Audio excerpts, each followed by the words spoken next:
Hi everyone, it's Monica, and welcome back to Tailor-Made Cards for You. Well, today I wanted to share with you an idea I had for an ongoing series.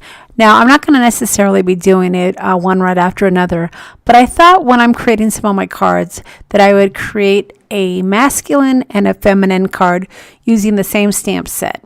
So today I'm going to be working with this robotic stamp set from Stampers Anonymous, and it's not a new stamp set, but I got inspiration from the new Sizzix die that just recently come out.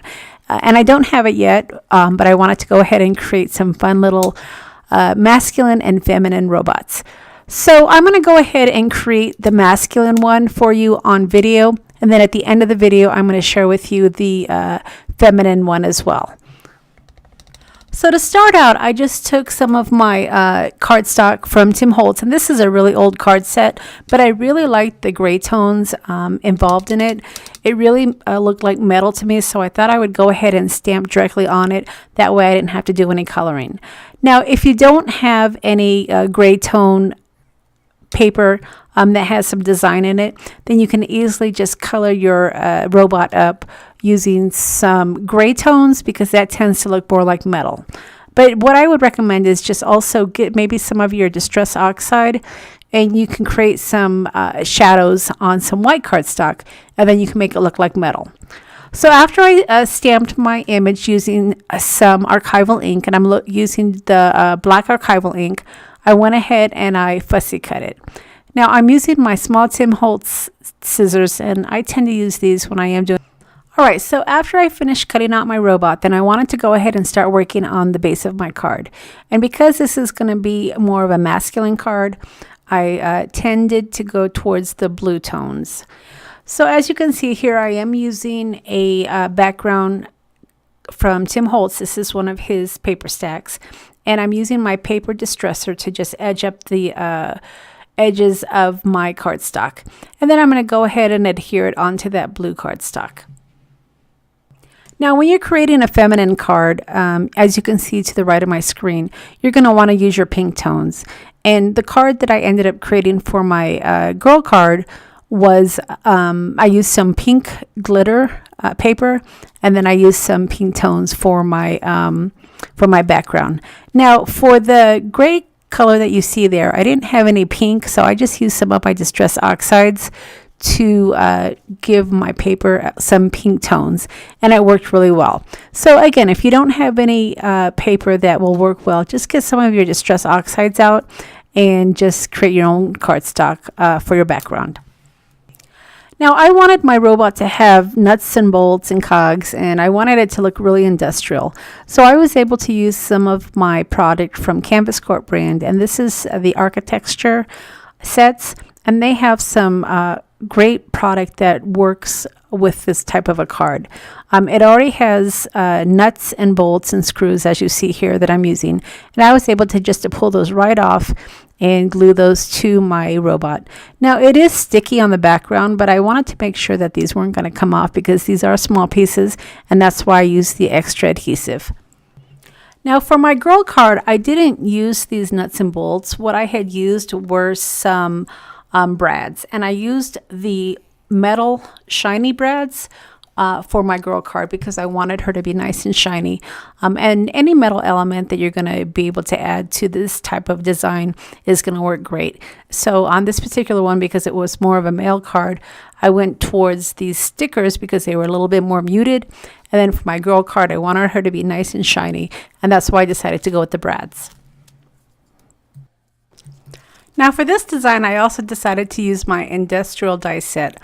And this is the die set that has all of those nice cogs and assembly belt as well. And my idea was to make it look like he was running off of an assembly belt, and that's where he was getting his energy.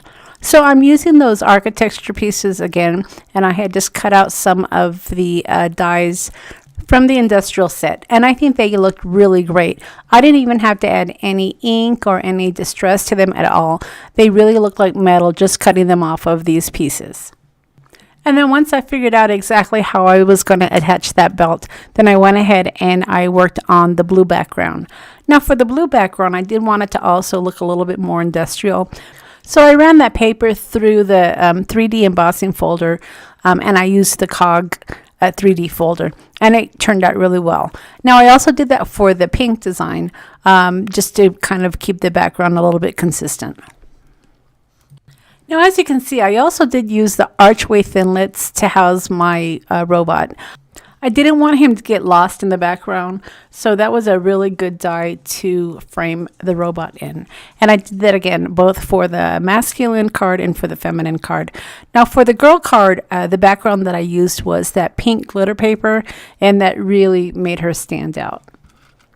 Now, like I said, I did run that background through my 3D embossing folder, and then once I pulled it out of the embossing folder, I had some nice cogs, but I did want it to look to stand out a little bit more. So I took one of my distress crayons, and the crayon that I used was the brushed pewter, and I just kind of colored over it, and then I smeared the color in, and this really helped to make the cogs stand out just a little bit more. And again, I did this on both my masculine card as well as my feminine card. Now, if you've watched several of my videos, you know that I also like to use washi tape, but I really didn't have any blue washi tape that would work well for this design. So I took some of that architecture paper that is on the left side, and I just cut a piece of it to create my own washi tape. I really, again, wanted to kind of stick with the metal background, the metal elements, and I was able to just pull a piece of the architecture that's not really called paper, but the architecture supply, and cut it down with my Tonic guillotine, and then create my own washi tape. And then I wanted to make sure that it would stay down and that it wouldn't come up, so I did adhere it down with a brad, and you'll see that in just a minute. Now, that architecture paper is very masculine, so I didn't want to use it on my female card. I actually did have some pink washi tape that I just got from Amazon about a week ago, and it was perfect for my girl card. So you'll be able to see that in the design at the end of the video. Now, I am going to have a list for you at the end of the video of all the products that I used to create not only the masculine card, but the feminine card. And even though I'm not going through the process of the feminine card, I'm using a lot of the techniques. I'm just using different colors, and then in some instances, I'm substituting more pink or more frilly girly items than the metal items. But like I said, I do have some pictures at the end of the video showing not only the masculine card that we're creating right now, but the feminine card. So make sure you stick around to check out those pictures as well. Now, I had some brads that actually looked like screws and bolts, so I was able to use those on the masculine card. I did also use them on the feminine card, but I didn't use them like I did on the male card.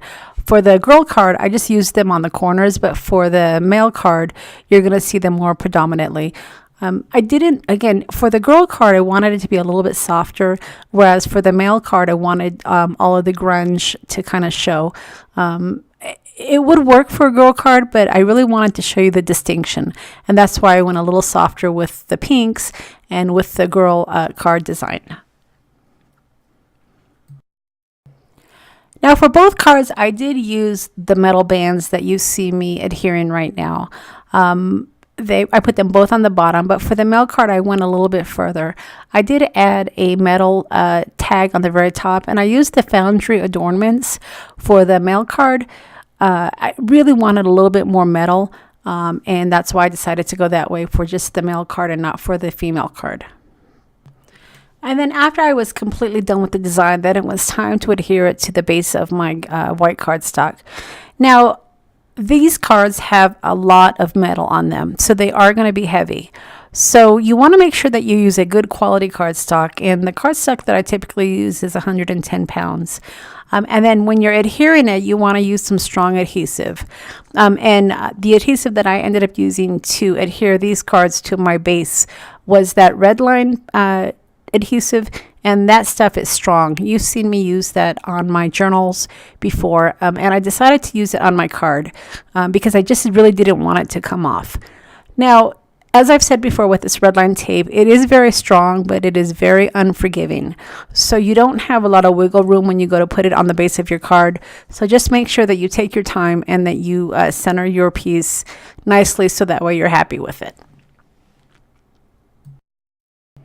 So I hope that you've enjoyed my process for putting together this masculine robot card. I'm hoping to do more videos like this in the future where I use one stamp set and I create a masculine and a feminine card as well.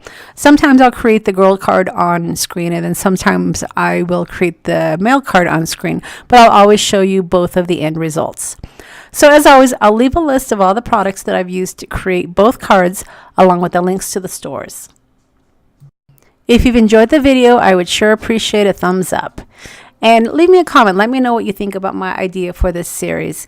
And also, if there's any stamp sets out there that you want me to use in my series, just also leave them in the comments. They can be really masculine type of stamps, and I will do my best to see if I can create not only a masculine card for you, but a feminine card as well. And if you haven't subscribed to my channel yet, don't forget to hit that subscribe channel before you head out. So as promised, I wanted to go ahead and show you not only my completed male masculine card, but the pink one as well. So as you can see, I did use a lot of the same techniques for both cards, but one has more of a girl flair, and of course the blue one has more of a male flair. All right, everybody, thanks so much for stopping by, and I'll see you again next time.